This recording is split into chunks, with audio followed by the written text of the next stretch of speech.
Grabación. Pantalla.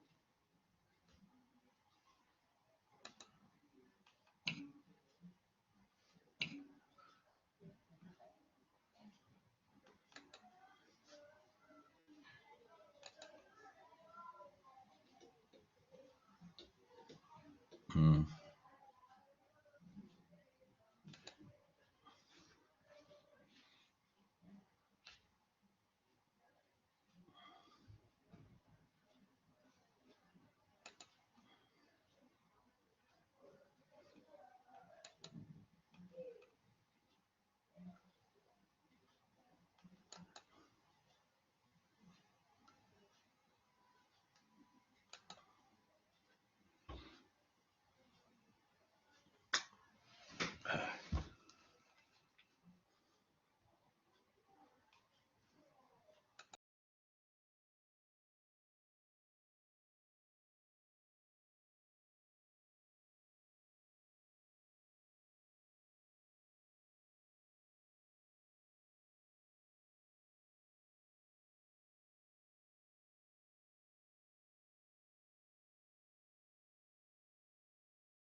Sale que está grabándose, señorita. Sí, ahora sí, doctor, se doctor. está grabando. Sí, ya, vamos a ver. Espero que entrar bien ahora. No sale bien. ¿Por qué no sale bien esto?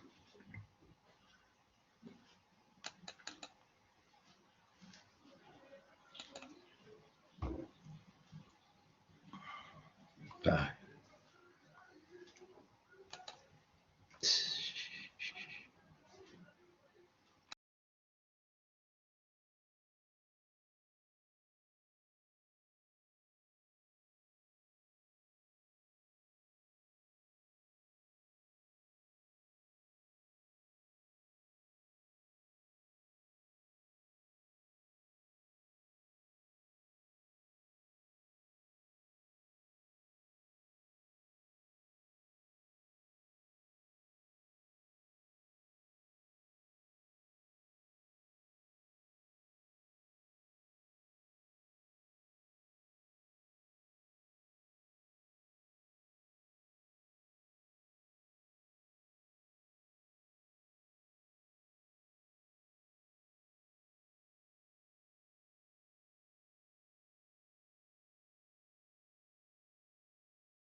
¿Se está grabando, señorita González? ¿Sale en su esto?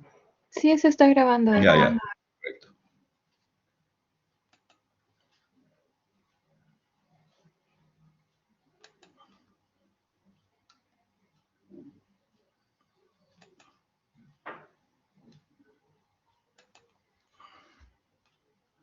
Ya, ahora sí.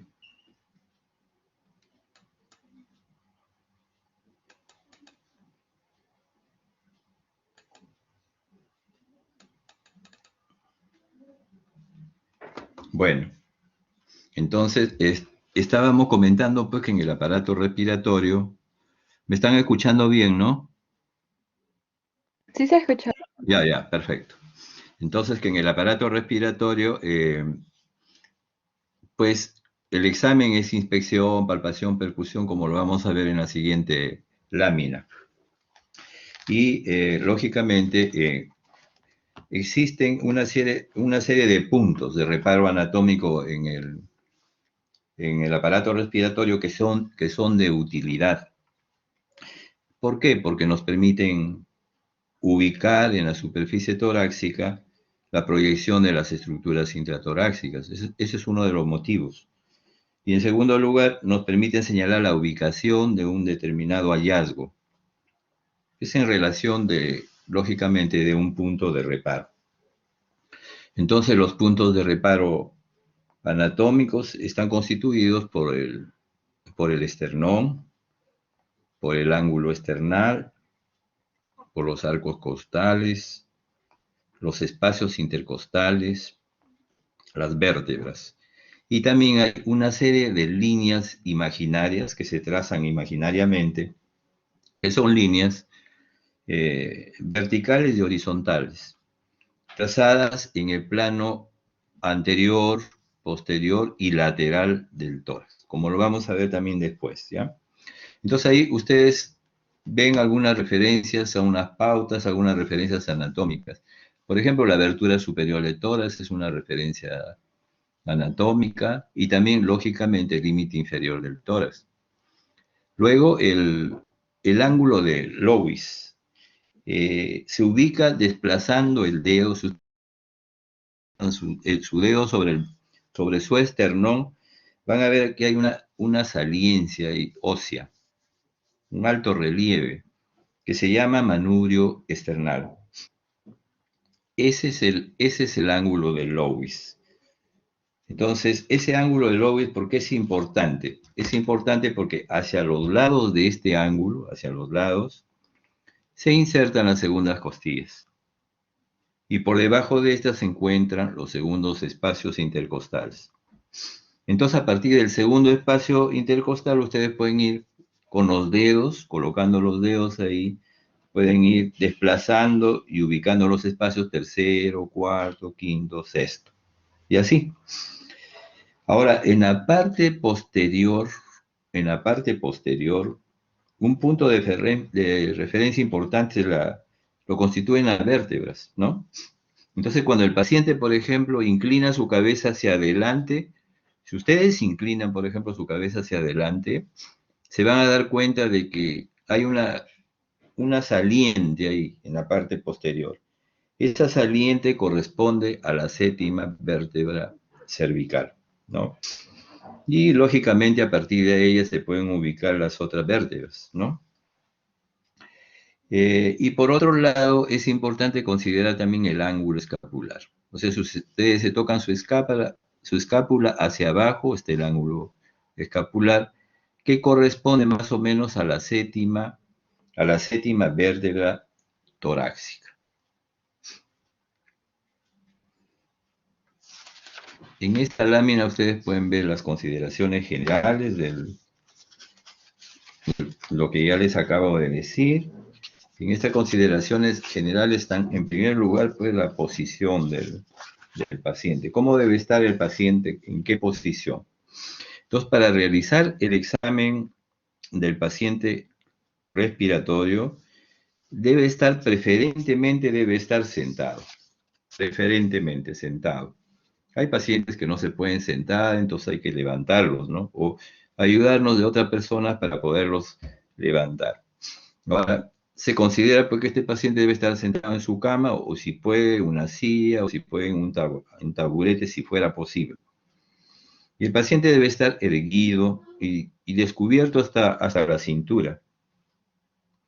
De tal manera que nosotros tengamos la oportunidad de poder examinar lo mejor posible al paciente. Si nosotros queremos usar luz, la mejor luz es la luz natural. Cuando no se puede, lógicamente, la luz artificial. Entonces, al paciente hay que examinarlo casi como en todos los otros aparatos, a excepción del aparato digestivo, donde hay otro orden, pero en el aparato respiratorio el orden es inspección, palpación, percusión, auscultación. En el digestivo esto varía, inspección, auscultación y después palpación y percusión. Y tiene una razón que seguramente les comentarán ya cuando estén en la parte digestiva. Luego tiene que haber un examen secuencial. O sea, el paciente estando sentado, nosotros vamos a examinar primero la parte anterior, no olviden eso. Luego la parte posterior. Y luego la parte lateral, derecha e izquierda, sobre todo derecha. Porque en el lado derecho se proyecta el lóbulo medio, porque el lóbulo medio se proyecta al lado derecho y a la parte anterior. Cuando nosotros dejamos de examinar la parte lateral, derecha sobre todo, y de repente el paciente tiene alguna patología en el lóbulo medio y solamente vamos a hacer el examen posterior, de la parte posterior, podemos dejar de obtener una serie de signología que es del lóbulo medio. Entonces no se olviden, a veces los médicos por la rapidez examinamos solamente la parte posterior, pero la secuencia es anterior, posterior y lateral, sobre todo derecha. En el examen respiratorio es de capital importancia comparar. Creo que para toda la semiología en general, siempre es comparar. Bueno, en el aparato respiratorio hay que comparar, por ejemplo, en la parte anterior, el lado derecho y el izquierdo, de arriba hacia abajo. En la parte posterior también comparar el derecho y el izquierdo de arriba hacia abajo. Y en la parte lateral, bueno, se examina, no se puede comparar, ¿no es cierto? Ahora, si ustedes encuentran algún hallazgo en el aparato respiratorio, algún signo, mejor dicho, este signo siempre debe ser evaluado dentro de un contexto. ¿Por qué? Porque el signo debe ser evaluado dentro integralmente, o sea, ustedes interpretando la historia desde la afiliación, desde el relato de la enfermedad, funciones biológicas, antecedentes, etcétera, etcétera, y también el aparato respiratorio. Nunca hagan diagnósticos por un signo. Siempre interpreten ese signo dentro de un contexto. Eso es de gran importancia. Bueno, les había comentado que nosotros vamos a trazar ciertas líneas imaginarias, pero sobre todo para delimitar áreas. Esta lámina la he tomado de Suros. Está un poco complicada, Suros considera muchísimas líneas, pero nosotros vamos a considerar solamente las más importantes que nos permitan delimitar ciertas áreas y que sea lógicamente lo que tenga mucha aplicación. O sea, ¿qué es lo que vamos a aplicar? Si nosotros vamos a dividir en áreas pequeñitas que nunca la vamos a usar, no tiene valor. Tiene que ser la enseñanza de la semiología aplicativa. Entonces acá vamos a señalar una serie de líneas convencionales del TOL. Por ejemplo, vamos a empezar acá por estas líneas de acá, líneas verticales. Esta línea está acá, que dice ahí número 7, esta es la medio external, que se proyecta hacia abajo, la medio external. Luego, acá en la número 6 es la external. Número 6 es la external. No se olvide medio external y external, dentro de las verticales. Después, dentro de las verticales también está esta línea de acá, que baja acá, esta línea, la número 5, que es la línea medio clavicular. Entonces, se tocan su clavícula al centro. Esta línea sobre todo es importante para proyectarla hacia el abdomen. Cuando ustedes hagan digestivo van a ver que van a dividir una serie de de áreas, hay como 9 áreas en el abdomen, pero ahí en esa división de las áreas interviene esta línea media clavicular que se proyecta hacia abajo. Por eso es importante. En el aparato respiratorio no se usa mucho. Luego acá tienen la otra vertical, esta es la línea axilar. Entonces vamos a acordarnos, línea medioesternal, la línea esternal, esta línea axilar para los fines del aparato respiratorio. Y luego vamos a tener líneas horizontales. Por ejemplo, acá la número 1 dice la clavicular, línea clavicular. Esta que dice número 2 es la tercera costal, es para ambos lados, ¿no? Tercera costal, la tercera costilla. Y esta número 3 es la sexta costal. Este es bien importante tanto para la parte anterior como para la zona axilar, porque esta sexta costal, esta sexta costal se proyecta hacia la parte posterior, hacia la axila, tanto en el lado derecho como en el lado izquierdo, ¿no es cierto? Y también es importante tener en cuenta este reborde costal que también se puede proyectar hacia la axila. Entonces acá podemos deducir lo siguiente, que tenemos un área supraclavicular, que tenemos un área infraclavicular, que tenemos un área mamaria y este es el hipocondrio. Entonces, del lado derecho y del lado izquierdo. Entonces ya creo que fijaron área supraclavicular, área infraclavicular, la área mamaria, que está delimitada por las líneas que les acabo de decir, y el hipocondrio, derecho e izquierdo. Y acá vamos a la zona axilar. En la zona axilar, ¿qué nos interesa? Acá en este pliegue, ustedes se pueden coger el pliegue de su axila y de ahí proyectan una línea que se va hacia abajo. Esa es la línea axilar anterior. Y en la parte posterior de su axila se pueden tocar el pliegue si ustedes quieren y proyectan una línea que es la línea axilar posterior. Recuerdan que habíamos comentado la sexta costilla se proyecta hacia la axila. Entonces va a dividir en dos áreas, creo que son las más importantes y aplicativas. La área axilar superior y la área axilar inferior. Que no, lo que les estoy diciendo no está tan igual como lo que dice Suros, pero axilar superior y axilar inferior. Este es el reborde costal, recuerdan que les decía que se proyecta hasta la axila. Entonces, esas son las áreas de la zona axilar. Y luego vamos a la parte posterior. Acá en la parte posterior también tenemos líneas verticales, ¿no es cierto? Las líneas verticales. Por ejemplo, acá está con el número 2, esta línea vertical, con el número 2 ahí, que es la vertebral. Que va por las apófisis de la vértebra, la línea vertebral. Después por acá hay una línea, la número 3, que es la escapular. Esto va, la escápula está acá, ¿no es cierto? Entonces va por el borde del escápulo, se llama línea escapular. Entonces, vertebral y línea escapular, son las verticales. Y luego acá pasan la misma línea que vimos en la zona lateral, la axilar posterior, que acá sería derecha, la axilar posterior izquierda. Si yo me proyecto al contrario, ¿no? Derecha e izquierda. Por acá, derecha e izquierda. Vamos a ver. Entonces, línea axilar izquierda, línea axilar derecha. Ya saben todas las líneas. Línea vertebral, la línea vertebral, que es la número 2. Luego la línea escapular, que es esta, y la línea axilar izquierda y axilar derecha. Estas son las verticales. Ahora vamos a las horizontales de la parte posterior.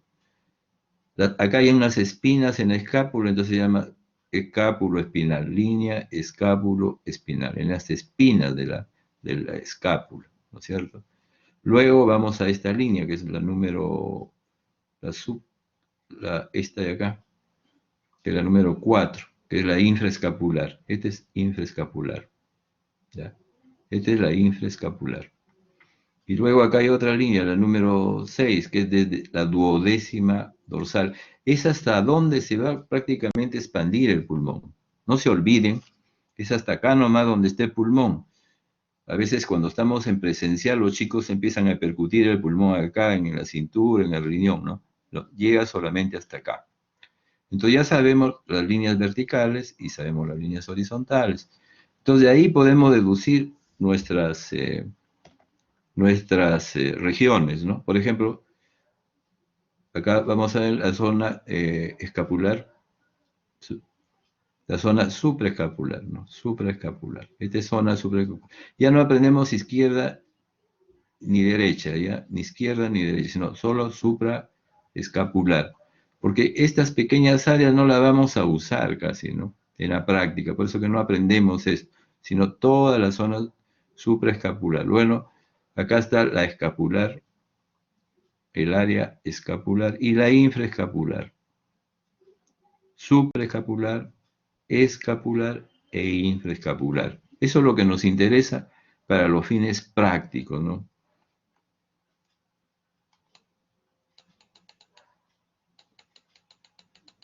Luego, acá vienen las proyecciones del lóbulo que le dije, ¿no? Acá está el lóbulo medio que les decía, la parte lateral se proyecta hacia adelante. O sea, si ustedes examinan en la parte posterior, no van a encontrar signología del lóbulo medio, eso es importante. Igual, estas son las, cómo se proyecta en el tórax, ¿no? Vamos a avanzar un poquito más. Ay, caramba, se me fue.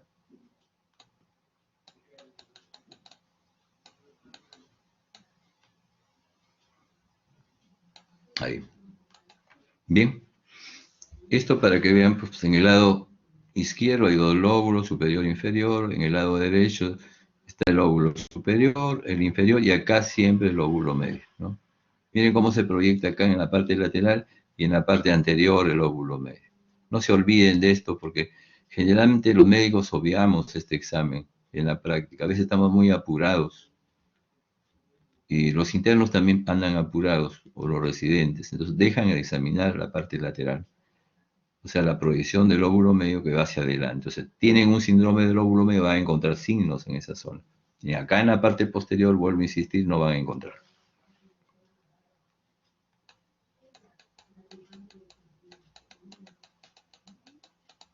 Entonces, ustedes ya tienen a su paciente sentado.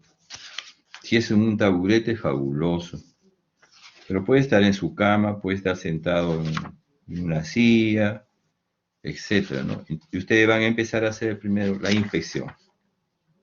Y en la inspección, ustedes van a tratar de ver primero la inspección que se llama estática, o sea, sin movimiento. En la práctica uno está respirando, no está en movimiento, pero le decimos sin movimiento. Y la otra es la inspección dinámica, o sea, que el pulmón esté movilizando, por eso se llama dinámico.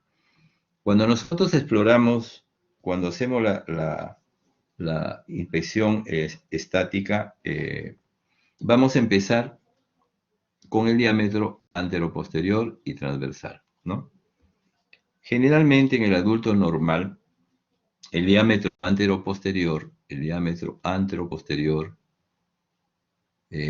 es mucho menor que el transverso, ¿no? Mucho menor que el transversal, ¿ya? Después hay que ver también en el paciente la dirección de las costillas. Es importante esto más de lo que uno cree, porque la costilla forma más o menos un ángulo de 45 grados con la columna vertebral y se dirigen hacia adelante, más o menos oblicuamente hasta llegar al esternón, la dirección de la costilla. Y entre costilla y costilla pues queda un espacio, el espacio intercostal. Hay que observar siempre el espacio intercostal, el tamaño, sobre todo el volumen se podría decir, el tamaño del espacio intercostal. ¿Por qué? Porque en ciertas patologías que producen retracción, casi se juntan las costillas y casi desaparece el espacio intercostal. Un ejemplo es la telectasia. En la telectasia se produce porque un bronquio, generalmente grande, se obstruye. Y al obstruirse, lógicamente, no va a entrar aire pues, al parénquima pulmonar que le corresponde a ese bronquio, ¿no? Entonces, ese aire que se queda ahí en ese parénquima pulmonar se reabsorbe. Ustedes bien saben que hay unos poros que se llaman de Kohn, canales de Lambert, entonces se reabsorbe a través de esos orificios o de esos canales. Y entonces el pulmón que corresponde a ese bronquio como que se colapsa. Eso recibe el nombre de atelectasia. Y cuando se presenta esa atelectasia, como es obvio, jala las estructuras al mismo lado de la lesión. Y dentro de las estructuras que son jaladas son estas, pues, de acá de las costillas, las cuales, lógicamente, desaparece el volumen del espacio intercostal. Entonces, es un signo indirecto de un paciente que tiene atelectasia. Pero como ya les dije, no interpretar así puntualmente. Tienen que haber otros datos, otros síntomas, otros signos que nos hagan pensar en atelectasia. ¿Ya? Entonces hay que siempre interpretar dentro de un contexto, no olviden eso. Otras patologías que pueden también jalar las costillas, o sea, mejor dicho, producir retracción, son la fibrosis, por ejemplo, pulmonar. Un paciente tiene tuberculosis, por decir, en el lado derecho. Le dan tratamiento, etcétera, etcétera, y cura, pero deja una secuela que es fibrosis. Y esa fibrosis, cuando son acentuadas, jalan las estructuras hacia el mismo lado de la lesión. Entonces ahí también las costillas, de repente el espacio intercostal está disminuido de tamaño. Y muchas veces cuando hay paquipleuritis, ¿no? O sea, un paciente que tuvo, por ejemplo, un derrame pleural, masivo, por decir, le dan tratamiento, por ejemplo, un derrame pleural masivo por tuberculosis, le dan tratamiento antituberculoso, y el paciente quedan unidas, después de curar, quedan unidas sus dos pleuras. Eso se llama paquipleuritis. Eso también puede producir retracción, y como consecuencia puede cambiar la dirección de la costilla. Bien, el otro punto a mirar, a ver, es el ángulo subcostal. Ese ángulo subcostal está formado por los rebordes costales del apéndice sifoides. Los rebordes costales del apéndice sifoides, ¿no? O sea, la base ustedes van a tocarse, si desean, se tocan el esternón, la base y el reborde costal. O sea, la línea medio esternal podemos de repente proyectarla, ¿no?, de la esternón hacia abajo, y el reborde costal, ahí forma un ángulo, es el ángulo subcostal. Ese ángulo generalmente es agudo, que se puede ampliar, etcétera, en ciertas patologías, por ejemplo el enfisema, pero de larga data. Luego, hay que ver también en el tórax, ya estamos diciendo anterior, posterior y lateral, la simetría. Entonces siempre hay que comparar cómo está el lado derecho en relación al lado izquierdo y viceversa. Anterior, no se olviden, posterior y lateral, la simetría del tórax. Por ejemplo, si en el lado derecho, en la parte posterior, de repente hay un abovedamiento, el tórax es asimétrico. Y el tórax puede tener abovedamiento por muchísimos motivos, grandes derrames, un neumotórax a tensión, etc. Entonces, o un gran tumor, ¿no?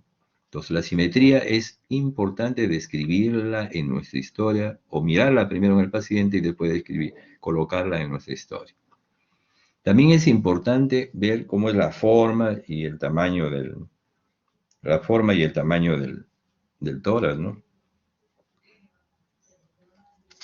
Describir cómo es la forma y el tamaño, porque puede estar en relación a determinados tipos de patología. Por ejemplo, un tórax en tonel se puede presentar en el enfisema. Ya les dije, en la atelectasia, pues se retrae, entonces se deforma la forma, ¿no? En los grandes derrames pleurales hay un abovedamiento unilateral.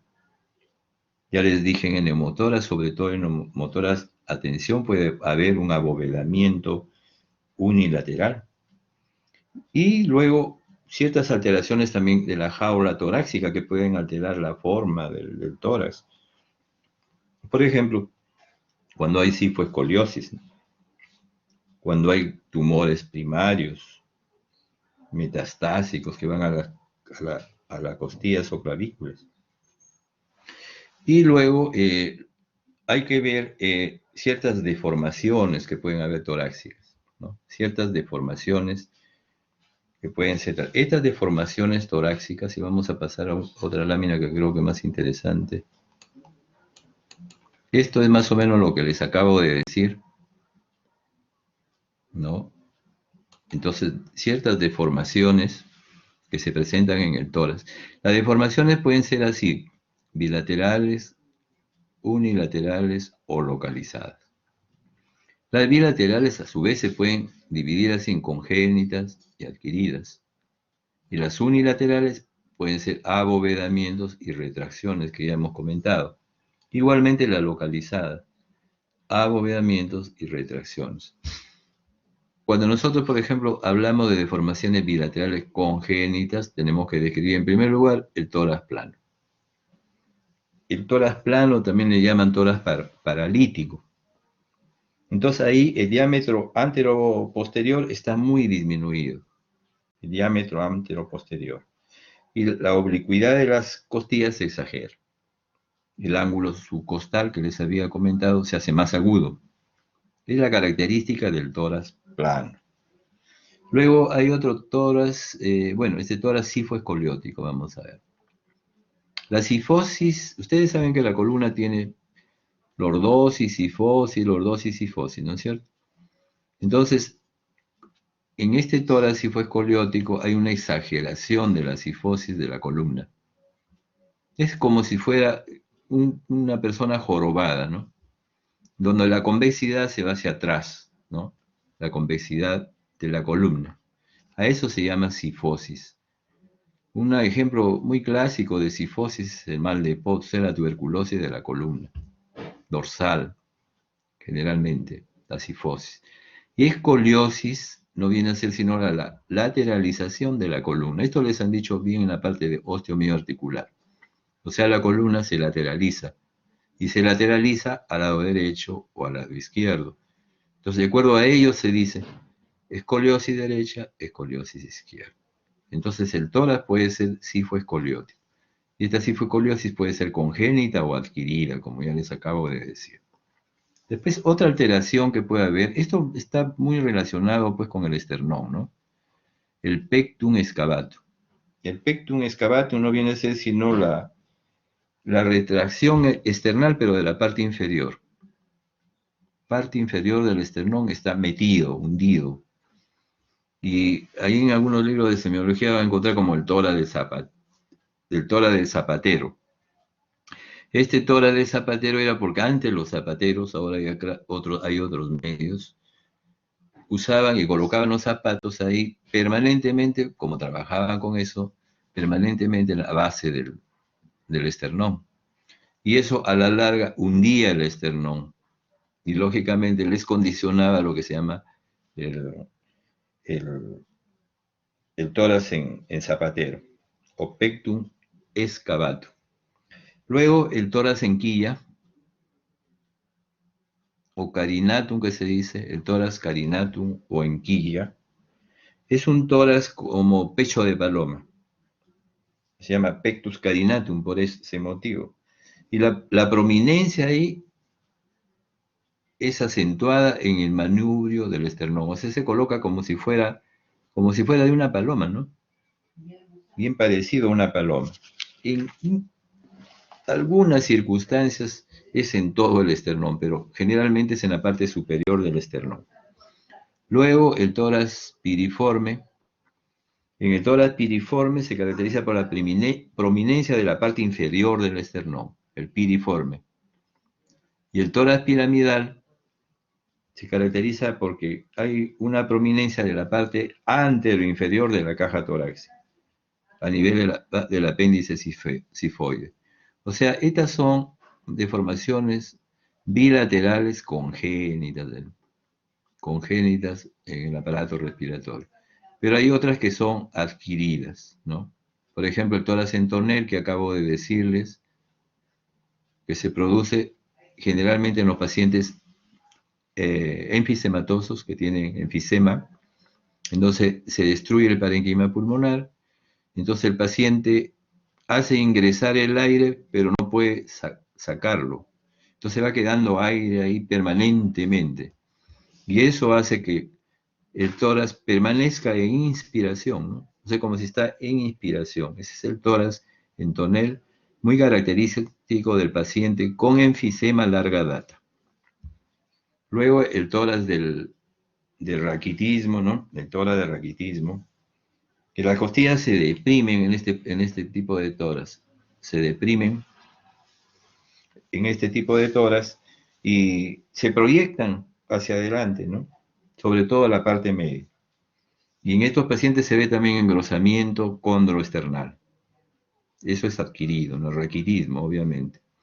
Y el tórax plano, que ya les dije que podía ser, pues, congénito o adquirido, ¿no? Como en este caso. Luego, las alteraciones o las deformaciones, mejor dicho, unilaterales. Abovedamientos o retracciones. Entonces, los abovedamientos se producen porque, por ejemplo, hay alguna alteración en el espacio pleural.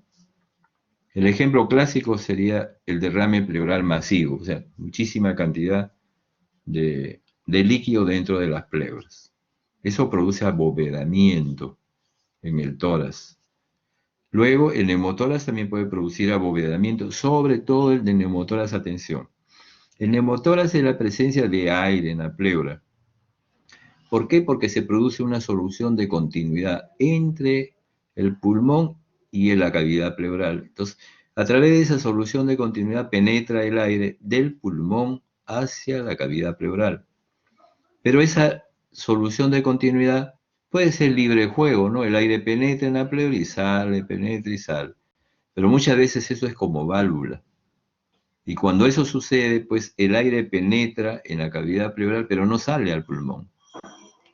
Entonces se produce, como yo les doy el ejemplo siempre a los alumnos, como si estuviéramos inflando una cámara de una llanta.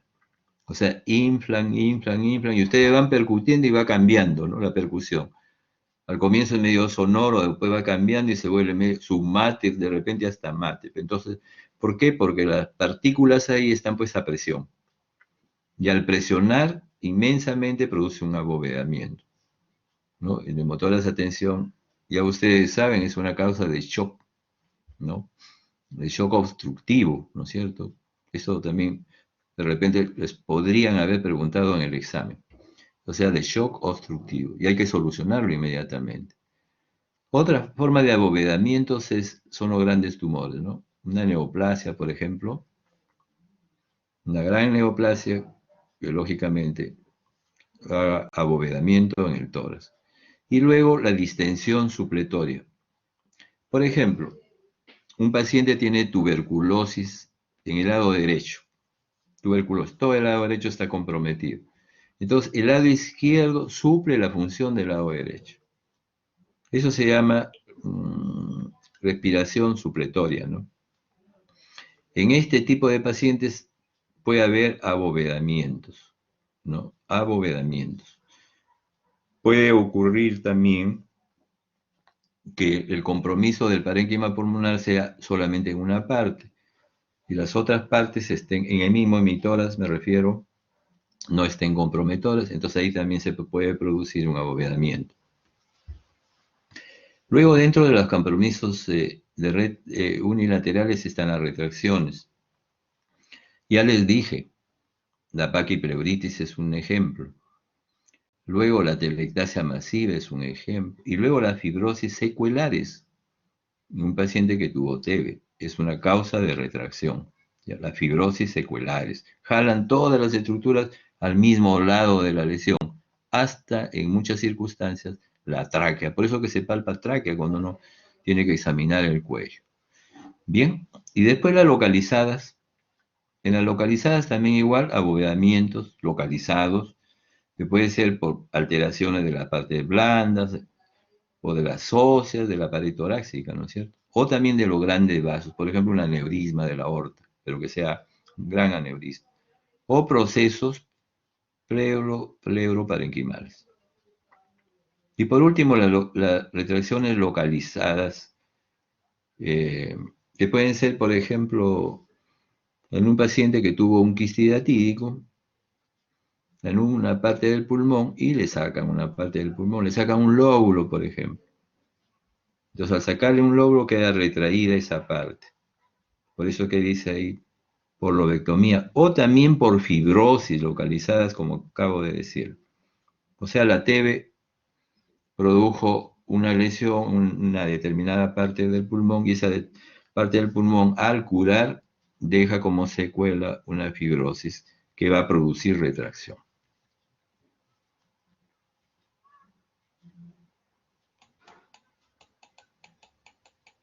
Ahí pueden ver, miren, ese es el pectum excavatum.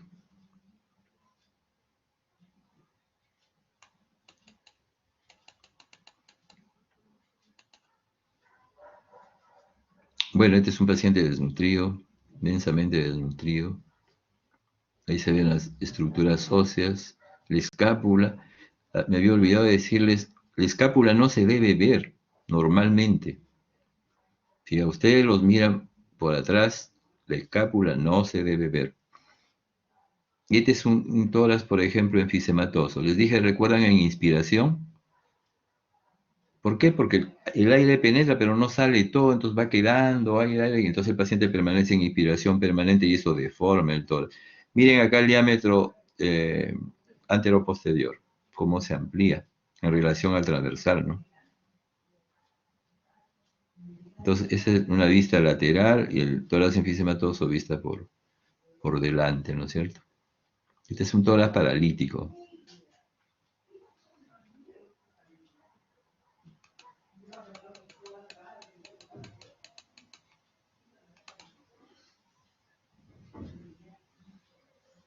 Acá no se ve bien en estas imágenes lo que se quiere colocar, pero sí acá unos orificios fistulosos, ¿no?, de la piel. Bien.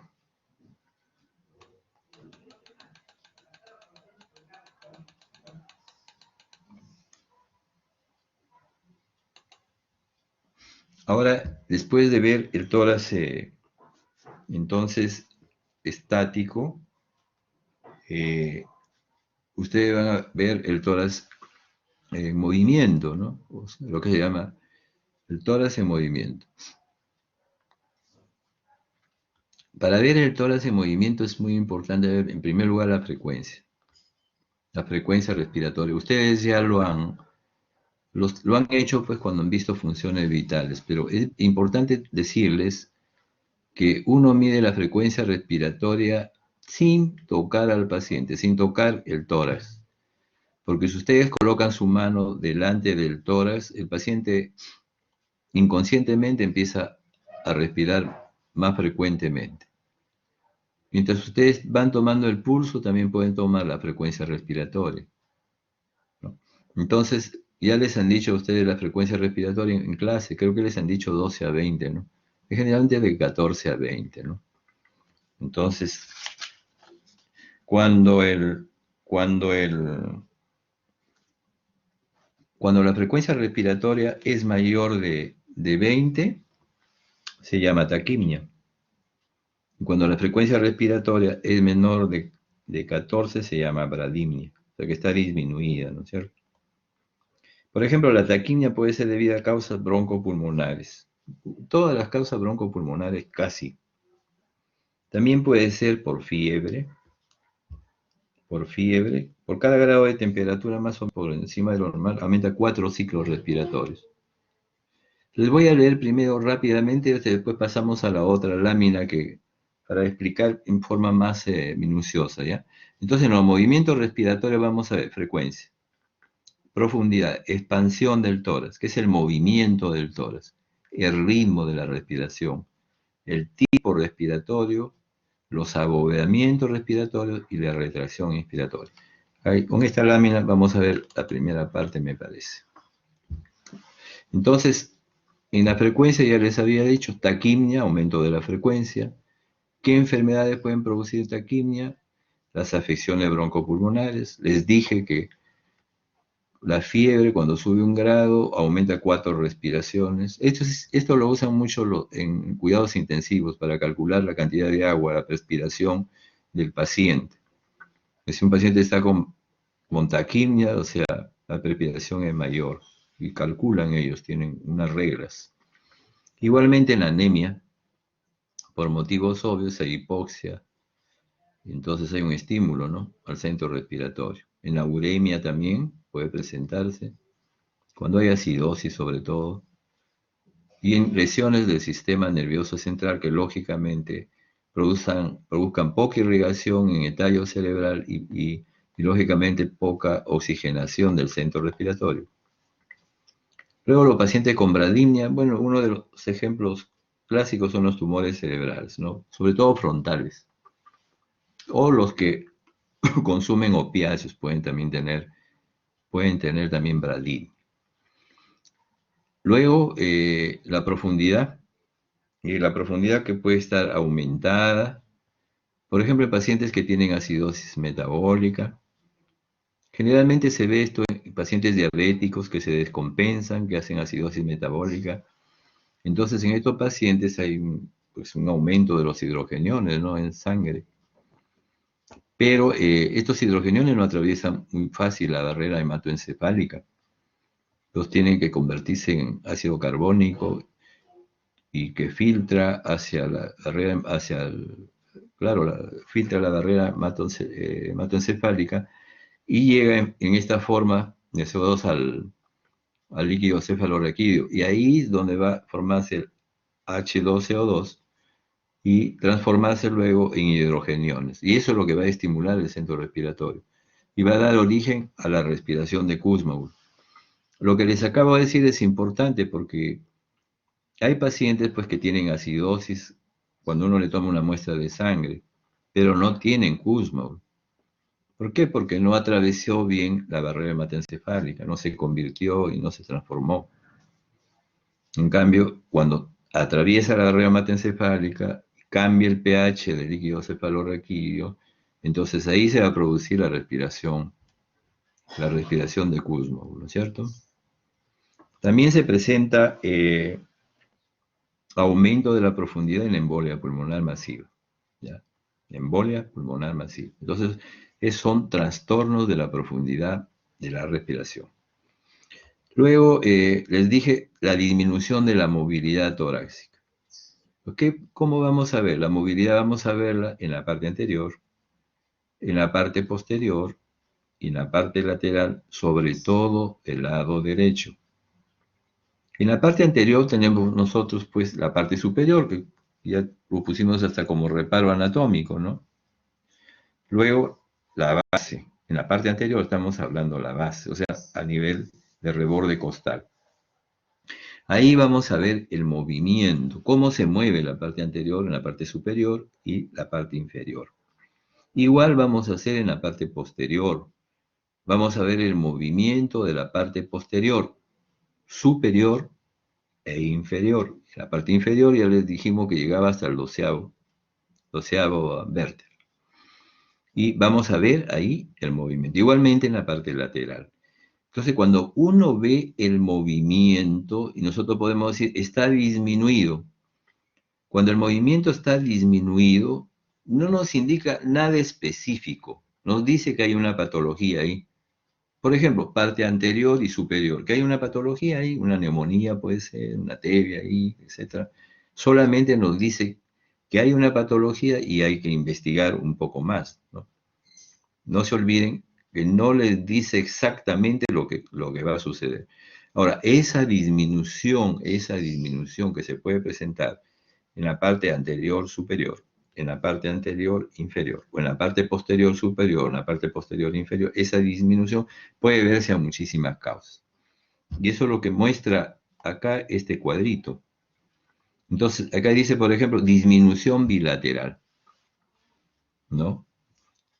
¿Qué enfermedades pueden producir? Las enfermedades broncopulmonares difusas. También la restricción de los movimientos de las costillas, las espondilitis, por ejemplo, anquilosante. Y en los casos de la esclerodermia, pero siempre y cuando este esté muy avanzado. Esas son las disminuciones bilaterales. O sea, casi todas las enfermedades, ¿no?, que se pueden presentar. Voy a ponerles unos ejemplos de disminución bilateral para que sea más claro. Por ejemplo, en la fibrosis pulmonar, disminuye el movimiento, ¿no? Y ahí disminuye el movimiento tanto en la parte anterior como posterior, ¿no? El enfisema, por ejemplo, disminuye también cuando está ya avanzado, ¿no? En cambio, la disminución unilateral se presenta pues, cuando hay una patología en ese lado, ¿no? Puede ser, por ejemplo, un paciente que tiene una neumonía, un síndrome de condensación. Por ejemplo, una neumonía en el lado derecho del pulmón, lado derecho del pulmón. Y en la parte superior, por ejemplo, una neumonía neumocócica. Entonces se va a mover la parte superior poco. No nos dice que es neumonía, nos dice que hay una patología. Pues una de las causas de esa disminución es la neumonía, la condensación. Otra causa podría ser la atelectasia, ¿no? ¿Por qué? Porque obstruye esa zona, deja que se mueva poco, ¿no? Deja que se mueva poco. Muy bien, entonces esas son causas de disminución unilateral.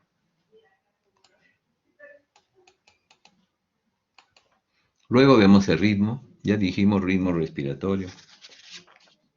En el ritmo respiratorio vamos a encontrar una serie de tipos de alteraciones.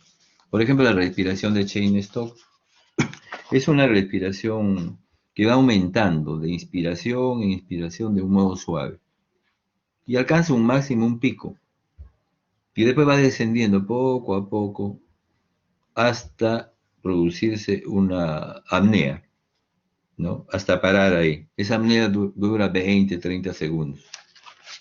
Eso se llama respiración de Cheyne-Stokes. Esta respiración se puede producir porque hay lesiones bilaterales profundas de los hemisferios cerebrales y de los ganglios basales, o cuando hay insuficiencia cardíaca, en pacientes que pueden tener uremia, en pacientes que ingieren opio, ¿no? O inhalan opio, mejor dicho. Entonces, esos pacientes, y también se puede ver en el adulto mayor, sin tener patología de fondo. Lo que sucede es que en el adulto mayor el centro respiratorio es un poco sensible a la acción del oxígeno y ellos pueden tener Cheyne-Stokes, pero lógicamente cuando un paciente tiene Cheyne-Stokes hay que investigar, ¿no? Si hay otra causa. Y al final, de repente, en un adulto mayor queda, porque bueno, tiene esa poca afinidad.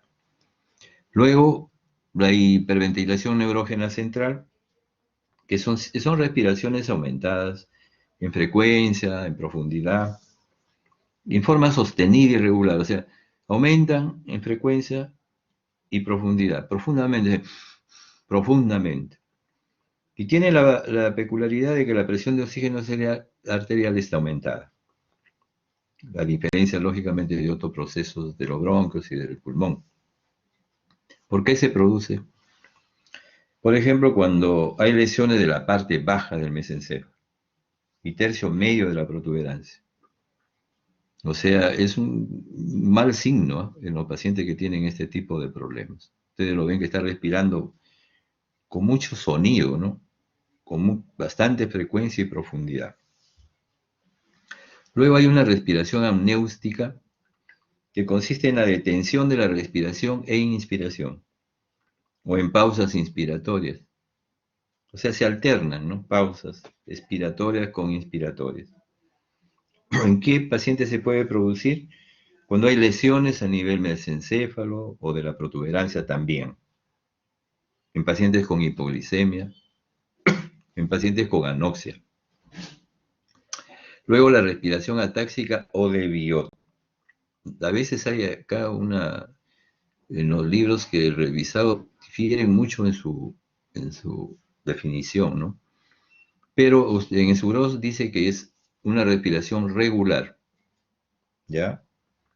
Regular seguida de periodos de apnea, luego regular y después seguido de periodo de apnea. Y ponen como ejemplo importante la meningitis.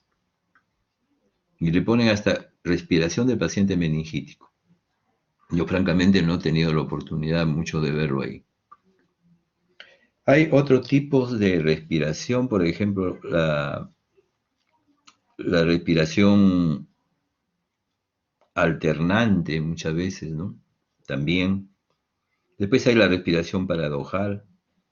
Esto de la alternante son respiraciones amplias, alternadas, con respiraciones pequeñas. Eso se presenta en los pacientes caquécticos. Y la respiración paradojal se presenta producir en el tórax inestable. El paciente tiene un accidente, por ejemplo, automovilístico, se fractura 3, 4 costillas. Y en la definición de la Sociedad Torácica Norteamericana dice que tienen que haber 3, 4 costillas fracturadas para que se pueda producir esta respiración paradojal. Entonces son ahí, y también se puede presentar en el enfisema esa respiración paradojal, ¿ya? En el enfisema se produce hipertrofia de los músculos intercostales y respiratorios, lo cual hace esforzarse más en la respiración al paciente. Y eso hace que aspiren al diafragma. Es un signo que le styling, se llama el signo, pero no es importante sino saber por qué. Entonces esos son los tipos de respiración. Luego el tipo respiratorio mismo, el torácico y el abdominal. Nuestra respiración, si ustedes se ponen a respirar, se van a dar cuenta que tienen una respiración tóraco-abdominal. En el hombre es ligeramente predominante el abdominal y en la mujer el torácico. Entonces, cuando se vuelve predominantemente ya torácico, la respiración, entonces, porque hay alteraciones, abolición de los movimientos del diafragma, ¿no? Por ejemplo, parálisis, compresión abdominal, o cuando hay dolor abdominal intenso, entonces se vuelve predominantemente torácico, perdón. Y predominantemente abdominal, por ejemplo, cuando hay disminución o abolición de los movimientos torácicos.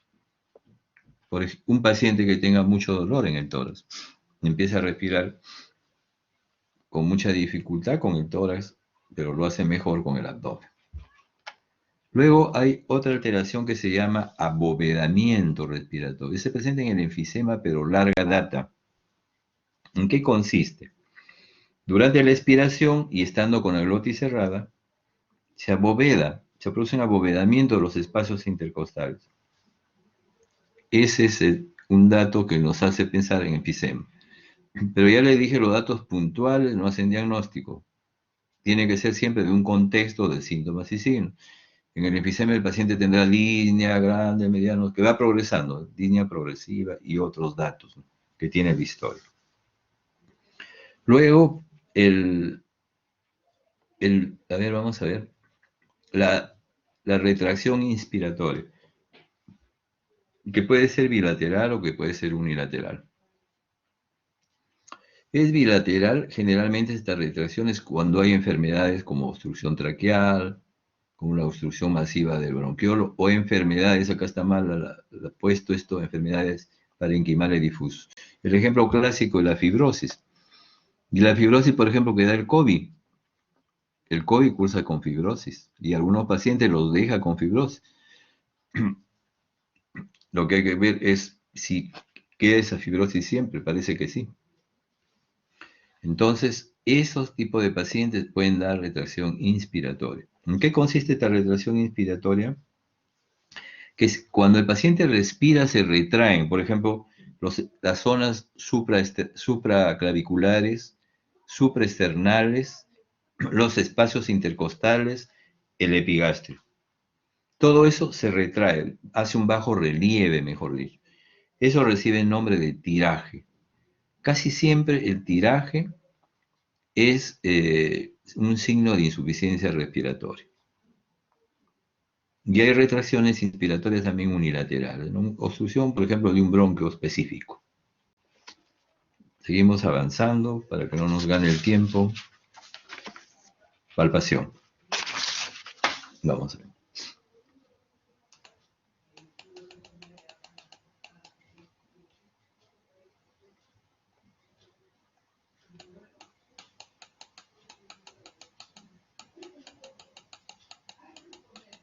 Ya, palpación. Luego de la inspección estática, dinámica, nosotros pasamos a la palpación. Entonces, ¿qué vamos a explorar ahí en la palpación? Vamos a explorar la amplexación, que es la expansión torácica en sí. O sea, cómo se expande el tórax. Casi como ver el movimiento a la inspección, acá lo vamos a palpar. Esa es la expansión torácica que se llama amplexación, le colocan algunos. Luego las vibraciones vocales. Al paciente le hacemos hablar y 30, 33, otros dicen que mejor se escucha 91, otros dicen que 9, otros dicen que 99, que generalmente seguimos diciendo 33. Y la razón dicen que la N no se siente mucho, no vibra mucho, ¿no? Entonces se le hace decir y eso vamos a palparlo, ya vamos a ver después. Y también vamos a palpar la parte externa, ¿no? O sea, la piel, buscando alteraciones de presencia de aire, etcétera, ¿no? El enfisema subcutáneo, etcétera. También palpamos la parte osteomioarticular, especialmente las articulaciones condroesternales. En pacientes que tienen tos larga data, suelen inflamarse la cuarta articulación condroesternal. Y eso recibe el nombre de síndrome de Tates, que no lo he apuntado en ninguna de las láminas, pero es Tates. Tates es T-E-I-T-Z, Tates, síndrome de Tates. Está en sus libros, todos sus libros. Entonces ustedes ahí, en esa cuarta articulación condroesternal, el paciente dice, doctor, me duele la articulación, esta articulación. Ustedes tocan ahí y duele. Esa es la característica del Tates, porque duele a la palpación. También vamos a ver la sensibilidad, ¿no?, del tórax, vamos a tocar zonas sensibles ahí. Y la resistencia torácica, que lo vamos a ver en una de las láminas.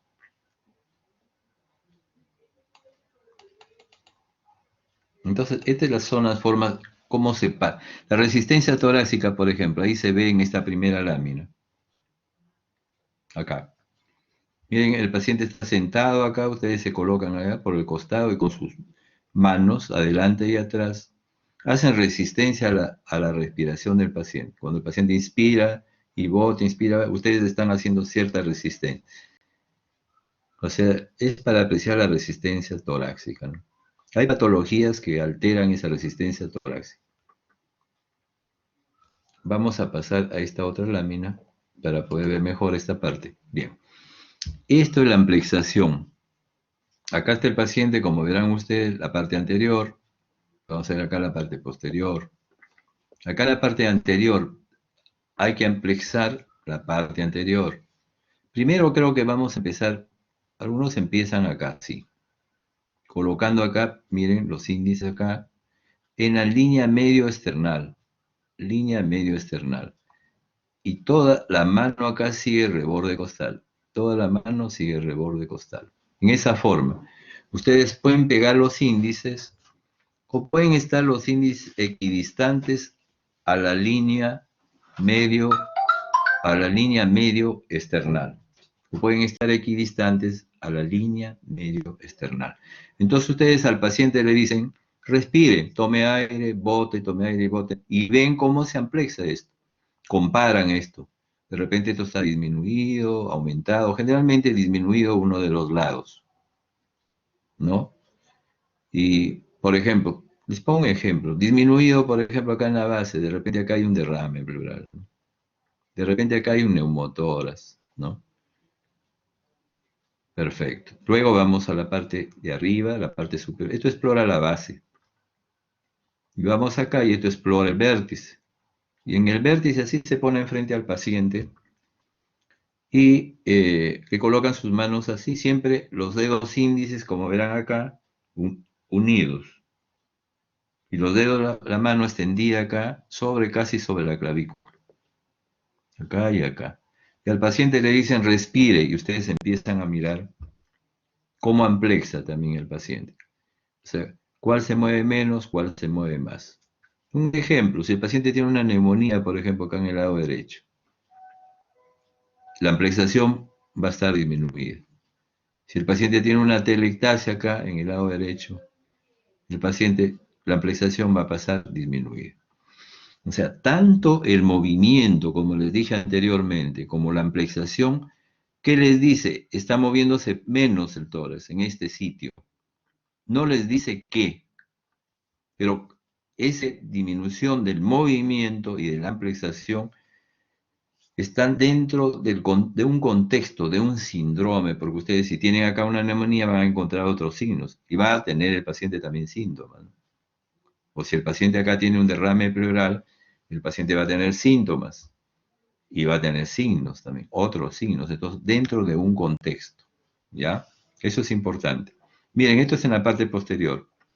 Ustedes acá exploran el vértice y acá están explorando la base. Acá en el vértice ponen ustedes los dedos, acá, que puede ser en la línea vertebral o a una distancia equidistante a la línea vertebral de los índices. Miren, sus manos la colocan así encima prácticamente del hombro del paciente, no se va hacia adelante. Esto es lo que se une. Ustedes están controlando acá la línea vertebral. Entonces le dice, señor, respire, y al respirar empiezan a moverse los dedos. Ustedes están viendo dónde está el movimiento disminuido. Entonces explora los vértices esto. El comentario respecto a las patologías es igualito que esto. Y luego van más hacia abajo. Se colocan detrás del paciente y colocan acá, siempre los dedos acá, equidistantes siempre a la línea vertebral. Este paciente parece que estuviera medio escoliótico. Entonces, línea vertebral, no se olviden, la línea vertebral. Y entonces, estos dedos están equidistantes a la línea vertebral. Y ustedes acá, miren la palma de la mano y los dedos van así, en este sentido. En este sentido, casi debajo de la escápula. Y le dicen al paciente, respire. Y van a ver también cómo ampleza, qué grado de amplización tiene. Y van a poner la amplización disminuida, por ejemplo, acá, en la base posterior del emitor derecho, ¿no? Bien, eso en relación a la, a la amplización. Creo que acá hay unas láminas de, no sé, de percusión. Tenía una laminita acá. Estas son. Ya, perfecto. Esta laminita nos sirve para ver, esta sobre todo, esta de acá. Nos sirve para ver cómo obtenemos nosotros las vibraciones vocales. No se olviden, siempre el estudiante de medicina debe aprender en orden. Y el examen se hace siempre en orden. Acostúmbrese, por eso les enseñamos la metodología de todo el examen, de toda la historia clínica, para que ustedes sean ordenados. Y el orden acá, ya les dije, en el aparato respiratorio es anterior, posterior y lateral. ¿No es cierto? Anterior, posterior y lateral. Les paso esta lámina porque es más didáctica, ¿no? Cómo se va a obtener las vibraciones vocales acá. Entonces, generalmente nosotros colocamos la mano así, buscando los espacios, ¿no? Volteando las partes óseas o la columna, y la palma de la mano debe estar en contacto con los espacios intercostales, sobre todo porque el espacio intercostal está en contacto a su vez, y más contacto con el pulmón. La parte más sensible de nuestra mano es casi la palma, la raíz de los dedos, es la parte más sensible. Entonces nosotros vamos a obtener las vibraciones vocales a través de eso. Entonces al paciente le digo, señor, diga 33, entonces 33, 33, y ustedes están sintiendo en la mano ese 33 como si fuera el ronroneo de un gato, para los que tienen gatos. Ya como un ronroneo es del gato, lo van sintiendo. Lógicamente, yo les aconsejo que examinen a sus hermanitos, a sus familiares, etcétera, para que sientan cómo es un normal. Todo lo que les digo, háganlo en un normal, para que después, cuando en algún momento hagan ya la parte presencial, ustedes puedan diferenciar cómo es el normal y cómo es el anormal, ¿no es cierto? Entonces, procuren hacerlo para sentirlo. Tanto en la parte anterior van subiendo. En el lado derecho consideren que está el corazón, o sea, más arriba del corazón. Y en el lado izquierdo está el hígado. Llega más o menos quinto espacio, sexto espacio intercostal. Y más hacia arriba empiezan a sentir ya la vibración vocal. Luego van a la parte posterior. En la parte posterior no van de abajo hacia arriba, ¿no? Sino van así, en esta forma. En esta forma. Y después lo hacen comparativo porque ustedes son alumnos. En un normal, ¿qué puede suceder en esta parte? En esta partecita que es en el tercio medio posterior derecho, de que la vibración vocal pase un poquito más. ¿Por qué? Porque el bronquio que llega a esa zona es más grueso. es más cortito, es más recto. Entonces acá vibra ligeramente más en comparación con este lado. Pero apenas se van para arriba o apenas se van para abajo, se iguala.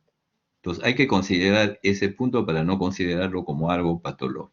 En la parte anterior sí no hay problemas, ¿no es cierto? Pero siempre no se olviden, todo en semiología, ustedes alumnos, cuando tengan mucha práctica lo van a hacer rápidamente. Unilateral y comparativo. Comparen, comparen, comparen, siempre bueno. Tanto en la parte anterior, posterior. Y luego la parte lateral, por supuesto. Hay algunos que toman las vibraciones de esta forma, ¿ya? Pero esto yo les aconsejo que lo hagan así, ¿ya? La vibración. Entonces, vibra el pulmón cuando pasa bien el aire, ¿no? Cuando pasa bien el aire. Pero cuando encuentra ya, por ejemplo, un medio líquido en la pleura o cuando encuentra aire en la pleura, no pasa. No pasa la vibración vocal. Cuando hay un tumor, no pasa la vibración vocal. Pero la vibración, como ocurre en todo, vibra más cuando hay un medio sólido. En la época medieval no ponían su oído los soldados para escuchar si se acercan los ejércitos, el trotar de los caballos a larga distancia, ¿no? Vibraba el piso. Acá también vibra el medio sólido. Y el medio sólido transmite mejor la vibración vocal, no se olviden. El ejemplo clásico es el síndrome de condensación, la neumonía. En la neumonía van a encontrar ustedes la vibración vocal aumentada. En cambio, ya dijimos, cuando hay líquido en la pleura, cuando hay aire en la pleura, pues como hay un medio ahí, no se va a transmitir la vibración vocal. Entonces la vibración vocal ahí va a estar disminuida. También en la telectasia, porque se obstruye el bronquio, no pasa la vibración, no pasa el aire, ¿no? La voz, mejor dicho, y lógicamente nosotros no vamos a obtener una vibración normal, sino disminuida. Bien. Luego pasamos a la percusión. ¿Qué vamos a encontrar a la percusión? En la percusión, lo importante es lo siguiente. Vamos a ver. Entonces, si ustedes percuten el pulmón, si ustedes, siempre la percusión, anterior, posterior, no se olviden, siempre anterior, derecho, izquierdo, unilateral, comparativo. Posterior, derecho, izquierdo, unilateral. Y parte lateral, siempre considerando el lóbulo medio, su proyección, parte lateral y anterior.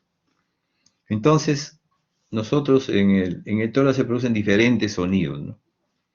Que lógicamente reflejan diferentes estados físicos.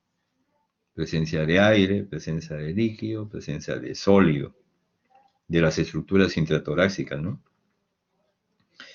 Entonces, la percusión nos permite también delimitar, por ejemplo, estructuras en el tórax como el corazón, el pulmón, el hígado. Ya le dije que la matidez del hígado va hasta el quinto o sexto espacio, ¿no?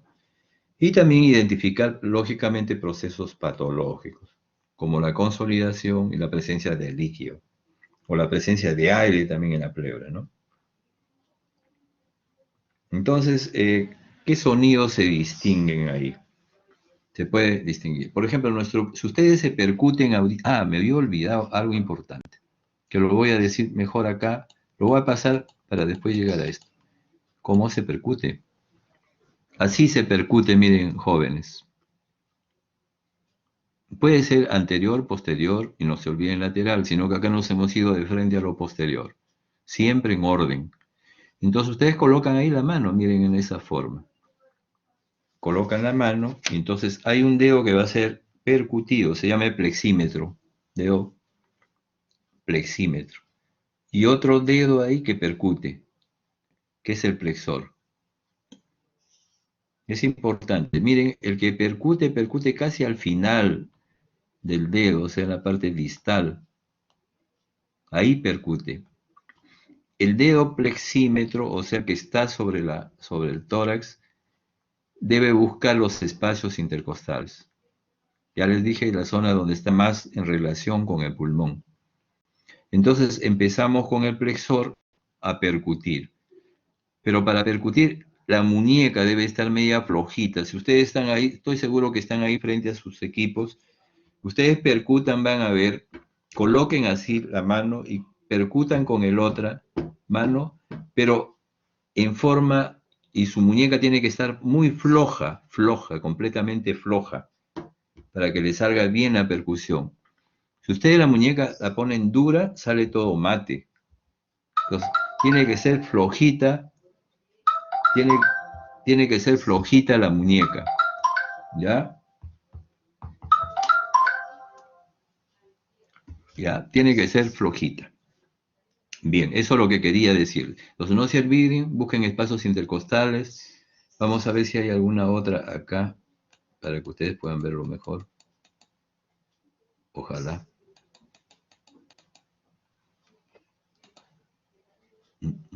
No. Miren cómo ahí se está percutiendo la parte anterior también. Cómo se percute la parte lateral. Miren cómo se percute acá. Mira, ortodigital. Esta es una forma ortodigital. Algunos percuten así, ¿no? Esto se usa más para percutir los huecos de acá, los huecos supraesternales, ¿no? A veces se percute ahí y llega el vértice, ¿no? Pero va en esta forma en la que usamos de rutina, tanto en la parte anterior como en la parte posterior, ¿no? Entonces, eso es importante.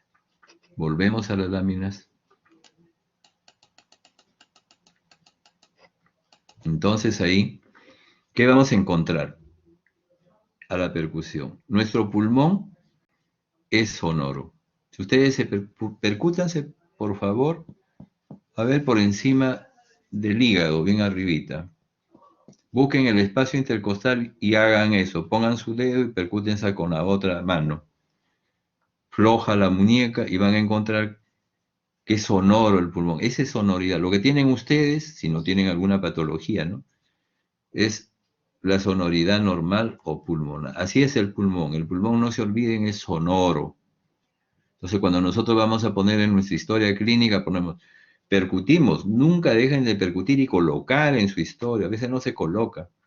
Percute en la parte anterior y poner sonoridad normal en la parte anterior del tórax, sonoridad normal en la parte posterior del tórax, sonoridad normal en la parte lateral del tórax. Eso se debe colocar en la historia, no se olviden. Mucho dejamos de hacerlo. Los médicos y ustedes peor, ¿no?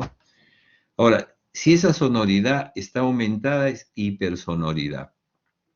Les voy a poner un ejemplo muy clásico, muy didáctico. Un paciente que tiene neumotoras, o sea, el aire ha penetrado del pulmón hacia la pleura. Ustedes percuten esa zona, es hipersonoro. ¿Ya? Hipersonoro. Luego la matidez. La matidez. Mate o matidez. Generalmente es mate cuando hay algo consolidado en el pulmón, algo que se consolida. Por ejemplo, la neumonía. En la neumonía ustedes van a encontrar mate. Después, cuando hay líquido también en la pleura, mate. Hay matidez, ¿no es cierto? Cuando hay líquido en la pleura, matidez. Un tumor también, pero que tiene que ser muy grande para que haya matidez, ¿no? Esos son los ejemplos clásicos de matidez. Si ustedes están en una mesa, percutan su esto. Eso es mate. Si están cerca a su pared, percutan. Es un mate diferente, es un mate neto en la pared. Así. Voy a hacerlo acá. En cambio, cuando yo percuto mi mesa, es un mate diferente. Esto de la mesa es como si fuera la neumonía, pero la otra, cuando yo percuto y que yo lo siento incluso en la pared, ese es un mate neto. Eso es propio más del derrame pleural, ¿no? Mate neto. Ustedes lo sienten. Con la práctica ya aprenden a buscarlo. Entonces esa es la matidez. Esta matidez puede ser submatidez. Es submatidez cuando la densidad del parénquima pulmonar aumenta, pero no esté exento de aire. O sea que hay aire. O sea, hay matidez, pero hay aire también. Perdón, hay una consolidación, pero también hay aire ahí que se interpone a la pared torácica. Un ejemplo, a ver. Un paciente tiene una neumonía, esa neumonía no es tan amplia, es profunda, entonces deja un espacio, ¿no? Esa neumonía de parénquima pulmonar que está encima de la neumonía donde hay aire. Ustedes percuten, su mate. Entonces esa matidez va a depender de la amplitud de la neumonía, de la profundidad de la neumonía.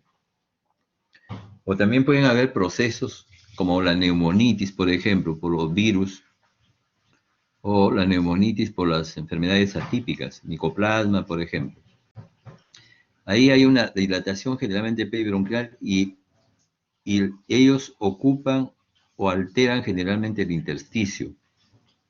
Entonces queda aire entre ellos y eso produce también submatidez, ¿no? Entonces submatidez también se puede presentar en ese tipo de patologías. Y el otro sonido que es el sonido timpánico. Si no han almorzado ahorita todavía, a los que han almorzado demasiado no se va a sentir, pero si ustedes no han almorzado mucho todavía, percútanse el abdomen. Y si se percuten el abdomen, si no tienen mucho alimento ahí, ese es el sonido timpánico. Lo pueden hacer en otro momento. Timpánico, ese es sonido timpánico. El abdomen es timpánico. El pulmón es sonoro. Y es importante, y también hay patologías que pueden dar sonido timpánico. Por ejemplo, el neumotórax que les dije, atención, que entre el aire a la pleura, pero no sale, se queda y va cambiando, ¿no? Porque ya las partículas se comprimen ahí. Y eso le da un sonido timpánico. También en las grandes cavernas tuberculosas, pero que tienen tejido pericavitario. Miden 6 u 8 centímetros de diámetro, por ejemplo, esas cavernas. Y tienen alrededor tejido pericavitario. Cuando ustedes van a percutir esa zona también es timpánico, ¿no? Porque ahí han atrapado eso. Y claro, el tejido pericavitario le da unas características especiales a la cavidad. Entonces ahí pueden encontrar también timpanismo, ¿no? Entonces, como verán ustedes, la percusión es un elemento importante que usamos nosotros los semiólogos para poder hacer la diferenciación de los distintos síndromes respiratorios que tiene el paciente. Entonces, acá lo vamos a dejar porque mañana creo que me toca hablar de auscultación, mañana en la tarde. ¿Alguna pregunta habrá?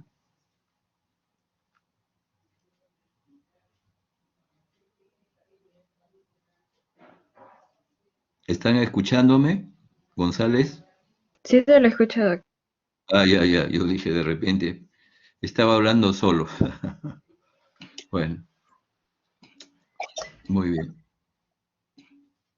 Si preguntan, pregunten por...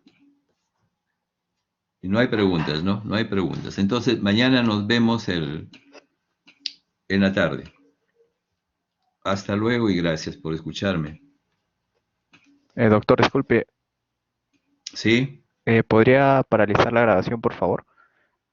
Sí, lo voy a paralizar, sí. Muchas gracias. Hasta luego. Sí, gracias.